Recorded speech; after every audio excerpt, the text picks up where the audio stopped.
세계 최대의 무슬림 국가, 400년 식민 제한을 간직한 나라, 300개 이상의 인종과 그만큼 다양한 언어를 쓰고 있는 국가. 여러분, 어떤 나라인지 짐작이 가시나요? 바로 인도네시아입니다. 인도네시아에서 상제님 진리를 전하고 있는 김시동 성도님을 만났습니다. 견문을 넓히고자 오른 미국 유학길. 그곳에서 지금의 아내를 만났습니다. 아내인 엘리 성도는 공부를 위해 인도네시아에서 온 화교인이었습니다. 예측할 수 없는 운명은 우리 부부를 인도네시아로 이끌었습니다. 낯선 땅, 낯선 문화였지만 가족이 함께 신앙의 길을 걸으며 상제님 진리를 전하고자 노력하고 있습니다. 제가 갔을 그 당시에 인도네시아에는 자카르타 도장은 없었습니다. 제가 2001년도에 갔는데 그 당시에 경북대학교에서 같이 서클 활동을 했던 최종환 신도를 만나게 됩니다. 그래서 둘이가 힘을 모아가지고 2003년도 7월에 자카르타 도장을 열게 되었습니다.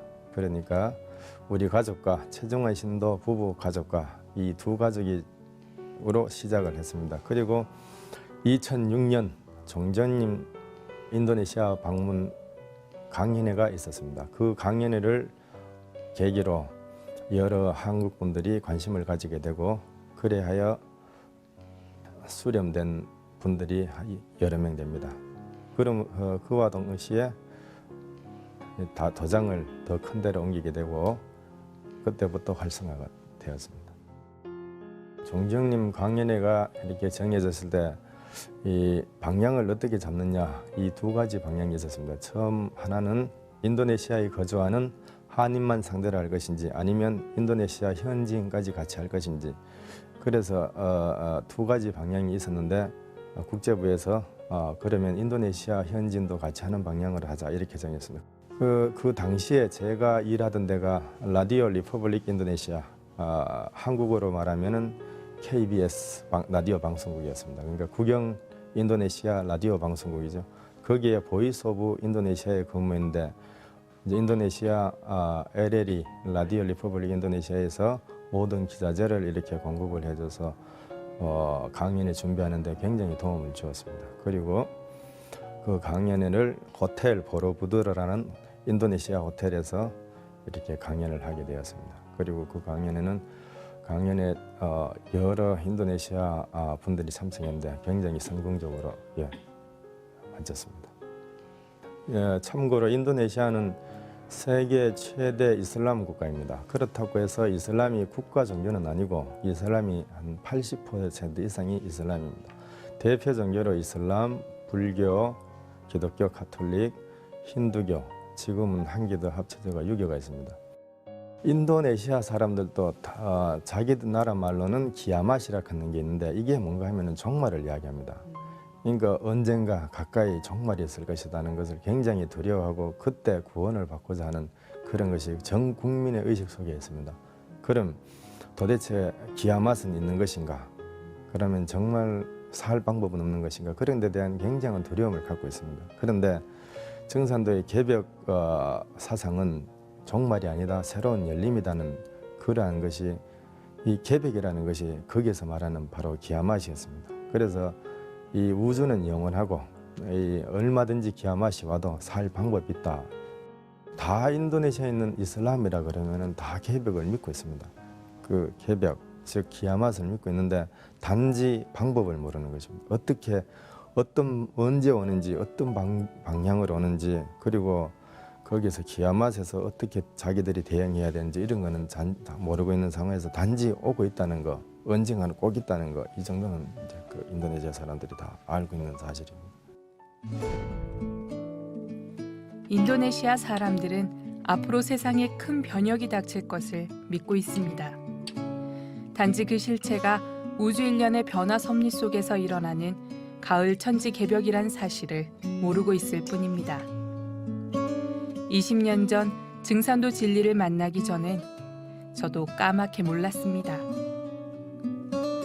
대학 캠퍼스에서 이것이 개벽이다 책을 전해받고 태울주 수행에 관심을 가지면서 제게도 새로운 세상이 열렸습니다. 정산도 학생회에서 수행도 같이 하고 있는 걸로 알고 있어가지고 그러면 저도 수행을 한번 해보자. 네. 원래부터 옛날부터 이제 수행에 관심이 많았거든요. 그래서 이제 학생회에 나가서 이제 아침 수행을 동참을 하게 되었습니다. 근데 수행을 하기 전에 마음과 수행을 하고 나왔을 때 마음이 많이 달랐습니다. 이 수행을 이제 한 20-30분 하고 나오면 자신감이 굉장히 생기는 거였습니다. 모든 일에 자신감이 생기고 밝고 긍정적인 마음으로 이렇게 바뀌었습니다. 그래서 이 태열주 수행은 내가 앞으로 꼭 해야 될 것이다. 처음 만난 게 94년도고 95년도에 제가 다시 한의대를 가기 위해 가지고 이제 절에 들어간 적이 있습니다. 근데 94년도부터 1년 동안 얼굴에 구안아사를 앓고 있었습니다. 구안아사라 그러는 것은 안면신경마비인데 거의 경북대 대학병원부터 해가지고 모든 한의원 그리고 지방의 용하다 하는 의원은 다 찾아가 가지고 치료를 받았지만은 전혀 상황이 얼굴에 이렇게 치료가 전혀 되지 않는 상황이었습니다. 그래서 거의 포기를 하고 마스크를 끼고 안경을 끼고 살았습니다. 이게 얼굴이 이렇게 신경이 마비가 되니까 웃으면 얼굴이 이그러지고 이게 하여튼 굉장히 불편해가지고 사람도 기피하게 되고 그런 상황이었는데 어느 날 이제 절에서 공부를 하고 있는데 한의대 가기 위해 가지고 공부를 하고 있는데 이제 정산도 대구 북부도당에서 이제 연락이 왔습니다. 태열주 신유를 한번 받아보다는 대구 북부도당 그 당시에 책임자님께서 전화가 와가지고 그래서 절에서 잠시 내려와 가지고 이제 도장을 향했습니다. 그 당시 이제 서클 동아리방에서만 수행하고 했는데 도장은 그때 처음 방문했습니다.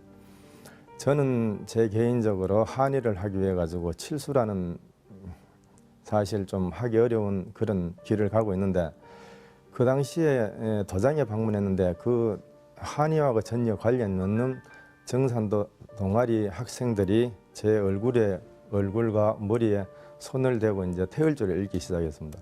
그런데 태열주를 읽기 시작하는 동안에 이렇게 또 하늘에서 이슬비 내리듯이 이렇게 기운이 얼굴로 머리로부터 내려와 가지고 이렇게 얼굴로 이렇게 통하는데 그동안 마비되었던 신경의 가닥이 이렇게 막 경련을 일으키면서 이렇게 신경이 살아난다 하는 걸 느끼기 시작했습니다.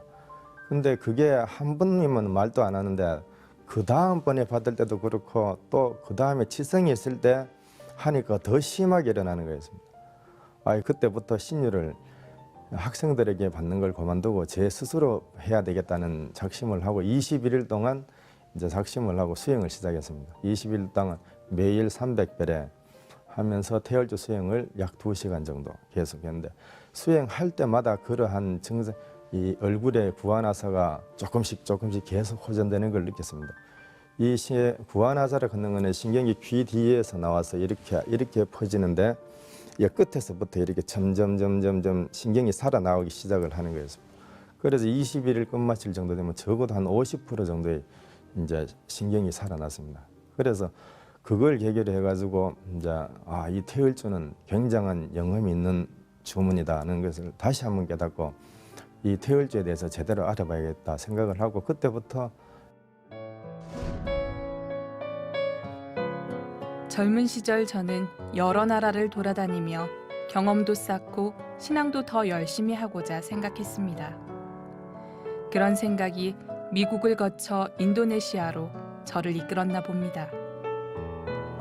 이곳에서의 생활은 모두가 잘 사는 세상을 어서 만들자 하신 상제님의 말씀을 더욱 절실히 느끼게 합니다. 호화롭게 지내는 소수의 사람들과 먹고 자는 것조차 힘겨운 다수의 사람들. 하루빨리 인도네시아에 상제님의 상생의 진리가 뿌리내리기를 기도드립니다.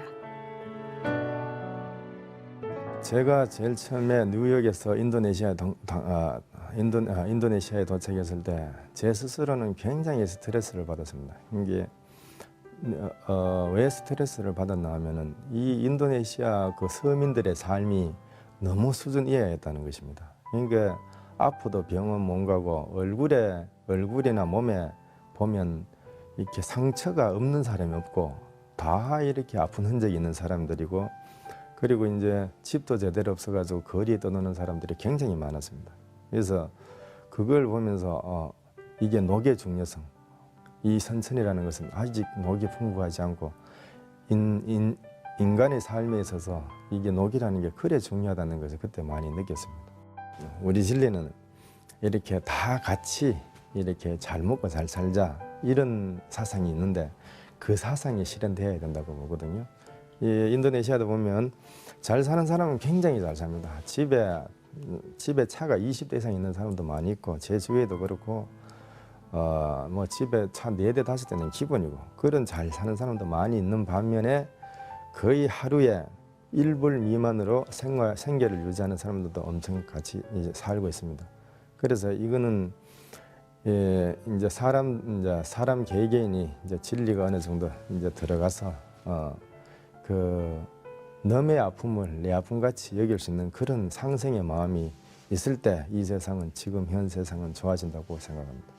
증산도 도전 선고 중에 제가 가장 좋아하는 선고 중에 한 구절은 사회가 다 내 형제다, 이런 말씀이 있거든요. 제 스스로 그렇게 생각합니다. 이게 지금 지구촌에 있는 모든 얼굴 색깔이 다르고 생각이 다르고 사고방식이 많이 달라요. 이게 세상 사람들, 이제 다른 나라에 가서 이렇게 사람들하고 사귀어 보면 한국 사람과 다른 마인드를 많이 가지고 있고, 그러나 제가 미국에 있을 때도 굉장히 여행을 많이 했습니다. 그러니까 세상 사람을 알려면 박남박식이 해야 된다 그래서 많은 사람을 만나보자, 세상을 공부하려면. 그래서 미국에 유학 시절에도 토요일 일요일 시간만 나면은 이제 차를 몰고 사람들이 살고 있는 곳곳 마을을 다 다녔습니다. 다니면서 많은 사람들하고 이야기해보고, 그리고 또한 인도네시아에 가서도 또 막 여러 나라 사람들 이렇게 많이 사귀어보고 있는데, 사람들은 뭐 조그만 차이나 있으나 기본적으로 추구하는 것은 다 똑같다는 것이죠. 그리고 단지 내가 한국 사람으로서 한국에 태어났다는 것 뿐이지, 얼마든지 내가 인도네시아에도 태어날 수 있고 미국에도 태어날 수 있다는 것이죠. 그렇게 생각을 해보면은 다 사회에 있는 전 세계 사람들이 다 내 형제 자매가 맞다는 것이죠. 그래서 저는 이제 생각을 해보면은 진짜로 우리는 이 전 세계에 있는 모든 사람들을 이렇게 내 형제 자매처럼 생각을 해야 된다는 것이죠.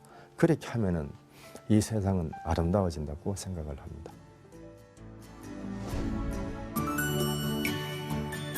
인도네시아에서 지내다 보니 세상 모든 사람들이 나의 형제자매란 사실을 깨달았습니다.